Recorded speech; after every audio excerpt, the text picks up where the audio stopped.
Terima kasih Anda masih bersama kami di Kasih Paham. Pemilih muda, milenial plus Gen Z adalah mungkin demografi terbesar nanti pada saat 2024. Dan partai yang paling identik dengan anak muda mengklaim diri partai anak muda ini PSI. Siap. Pertanyaannya adalah, ini kan berarti semua partai politik pasti pengen ngambil kuenya anak muda nih. PSI strateginya gimana nih Mas Uki? Oke, bicara strategi ya, saya mau menyampaikan dua hal. Hal yang pertama ini kita flashback ke 2019, beberapa bulan sebelum pemilu terlaksana saat itu, begini, orang itu sebelum memilih, dia awalnya dari nggak kenal menjadi kenal, dari kenal menjadi suka, dari suka baru milih. Orang yang suka belum tentu milih. Misalnya, turun-temurun mereka sudah terbiasa milih partai A, walaupun dia sukanya sama partai B. Gitu. Nah ini adalah pemilih-pemilih dengan party ID yang tinggi. Mereka adalah pemilih tradisional. Dan itu ada, terutama di daerah kabupaten. Nah, PSI saat itu kami dapati menurut data pada 2019 bulan Maret atau Februari saya lupa ya, itu kedikenalan PSI itu hanya 20 sekian persen. Yang kemudian terkonversi menjadi elektabilitas atau keterpilihan itu hanya 1,89%. Nah, ini artinya apa? Ini artinya memang harus ada upaya masif untuk memasyarakatkan PSI sampai ke pelosok-pelosok. Nah, strategi inilah yang paling pertama kali yang kami sadari, oke, harus ada sosialisasi yang begitu masif ke pelosok-pelosok. Itu yang pertama. Lalu yang kedua, begini, kerja partai politik itu menurut hemat kami itu ada 4. Kerja ideologis, kerja elektoral, kerja administratif, dan kerja organisasional. Gitu. Nah, ideologi-ideologi politik ini, dia nggak akan bisa menjadi kerja elektoral kalau nggak kita konversi menjadi gagasan kebijakan. Jadi dari ideologi inilah baru turun gagasan kebijakan, gitu. Nah tadi saya suka sekali mendengar misalnya Pak Said Iqbal, juga Pak Boyke tadi berbicara soal kesejahteraan. Pak Said Iqbal tadi ideologinya begitu kental ya tentang perburuan. Nah kalau PSI sendiri, tadi saya sudah katakan bahwa kami merumuskan gagasan-gagasan kebijakan yang mengikuti life cycle manusia di setiap simpul-simpul manusia gitu. Nah, lalu kami uji gagasan tersebut dan kami dapati ada 3 gagasan kebijakan yang akan menjadi materi kampanye nasional PSI. Ini pertama kali PSI membuka ini adalah di momen ini, yaitu yang pertama adalah BPJS gratis. Jadi BPJS kita sekarang itu bersistem kontributori. Ini seperti di Jerman. Kita membayar yuran. Dan kendala-kendala teknis di lapangan, ketidakadilan dan kendala administratif lah, itu kerap membuat WNI atau rakyat Indonesia itu terkendala untuk mengakses haknya untuk mendapatkan kesehatan. Nah, BPJS gratis. Kedua adalah kuliah gratis. Dan yang ketiga, ini adalah jaminan pekerjaan. Nah, 2 dari 3 itu adalah concernnya anak muda.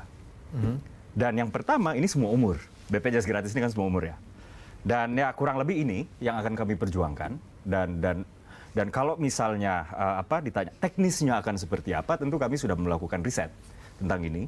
Tadi saya katakan yang kontributori ini dipakai di Jerman, sedangkan kami akan memperjuangkan gimana kalau sistemnya kita ganti menjadi tax finance seperti di negara-negara Skandinavia, bahwa ini akan dibayari oleh pajak, gitu. Dan kami mendapati apabila misalnya ini dibayar oleh pajak dan dengan pengeluaran negara untuk BPJS yang ada sekarang, kita hanya membutuhkan, ini bukan hanya uang kecil ya, tapi kalau dibandingkan dengan postur APBN nggak seberapa. Kita membutuhkan 110 triliun. Ya.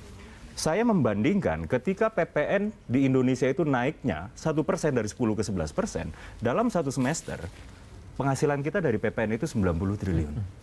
Artinya, kalau ada willingness, kalau kita memang mau jadi negara maju, kalau memang mau menghadirkan kesejahteraan, ideologi tersebut harus turun ke dalam kebijakan. Dan kita harus bisa menurunkan kebijakan yang memang hasil pemikiran yang mendalam. Dan itu mungkin. Dan kita harus bisa berangkat ke fase yang tadi. Oke. Thank you Mas Uki. Ini waktu kita sudah tidak lama lagi, tapi saya mau kasih kesempatan ke masing-masing ini. Siap.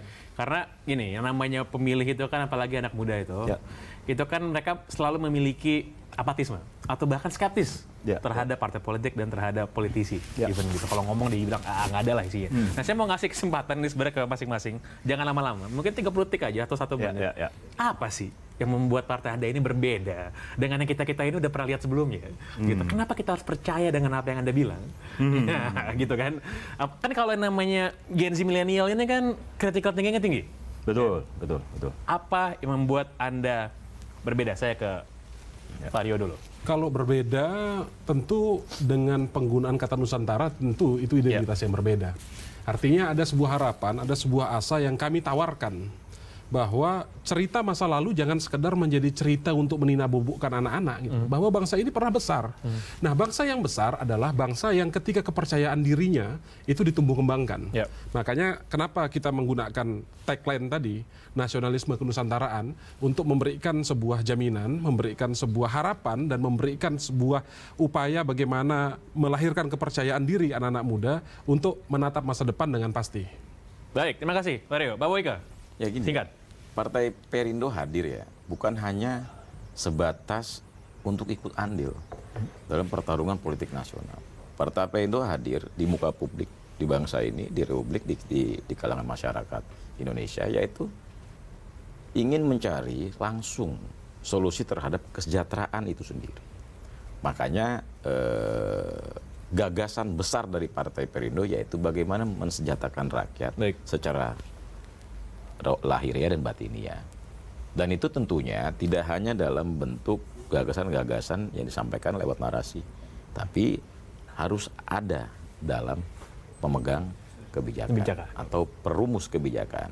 Karena itu tadi bahwa Perindo hadir bukan hanya untuk mengisi ikut election saya semata-mata. Bukan cuma penggembira gitu, bukan penggembira, tapi itu intinya. Baik, oke. Terima kasih Pak Boyka. Pak Said Iqbal, apa yang membuat partai Anda berbeda dengan yang lain? Silakan, singkat saja. Partai Buruh adalah partai kelas pekerja, working class, yang ingin mewujudkan welfare state. Dalam konsep partai buruh, bukan seperti sekarang ini. Pasar sosial, jaminan sosial, pro subsidi adalah gagasan yang kami tawarkan. Nanti kita elaborasi. Partai Buruh adalah partai yang segmented issue. Hanya partai ini yang akan bicara upah, bicara jaminan sosial, bicara tentang outsourcing, bicara tentang perlindungan pekerja wanita, bicara tentang disabilitas. Partai Buruh adalah partai yang dinantikan oleh milenial untuk menjaga keseimbangan. Karena anak-anak milenial dan Gen Z adalah anak-anak buruh. 56,4 juta kata BPS adalah buruh formal. Anak-anaknya ada di situ. Dan karena itu tawaran kami, job security, income security, dan social security. Jaminan pekerjaan dengan pasar sosial, jaminan pendapatan, dan jaminan sosial. Karena kamu milenial dan Gen Z akan masuk dalam revolusi industri 4.0. Saya memahami itu untuk memastikan anak milenial dan Gen Z dilindungi oleh hal tersebut. Terima kasih Pak Said Iqbal. Terakhir, Mas Uki, apa yang membuat partai Anda berbeda? Siap.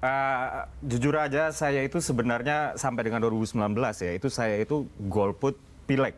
Saya pernah menjadi orang yang jijik sekali sama partai politik sampai saya di titik di mana saya berpikir ketika kamu melihat sebuah ruangan yang kosong dan melihat ruangan yang kotor dan kamu ingin ruangan tersebut bersih dan kamu sedang berada di luar, kamu bisa saja berteriak-teriak ke orang yang di dalam, "Hei, tolong bersihkan pojok sana, tolong bersihkan pojok sini." Tapi pertanyaannya, orang yang di dalam itu mau nggak membersihkan? Atau jangan-jangan mereka menikmati kekotoran itu dan suka berkotor-kotoran? Atau ada pilihan kedua, yaitu kamu ikut membersihkan dan hal pertama yang kamu lakukan itu adalah masuk ke dalam ruangan tersebut dulu, gitu. Dan inilah apa yang dilakukan oleh para kader-kader PSI. Kami ini adalah orang-orang yang pernah patah hati dengan dunia politik, dan kami adalah orang yang percaya bahwa kesejahteraan dan lain-lain itu adalah turunan dari political will. Karena hulu dari kebijakan adalah political will. Oke, terima kasih Mas Uki. Jadi kita sudah mendengar ini bagaimana dari PKN, dari Perindo, dari PSI, dari Partai Buruh, apa yang membuat mereka berbeda.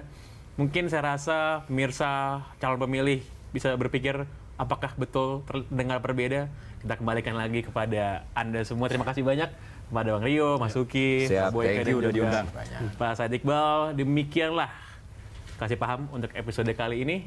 Nama saya Pangeran Syahan. Sampai jumpa pekan depan. Selamat malam.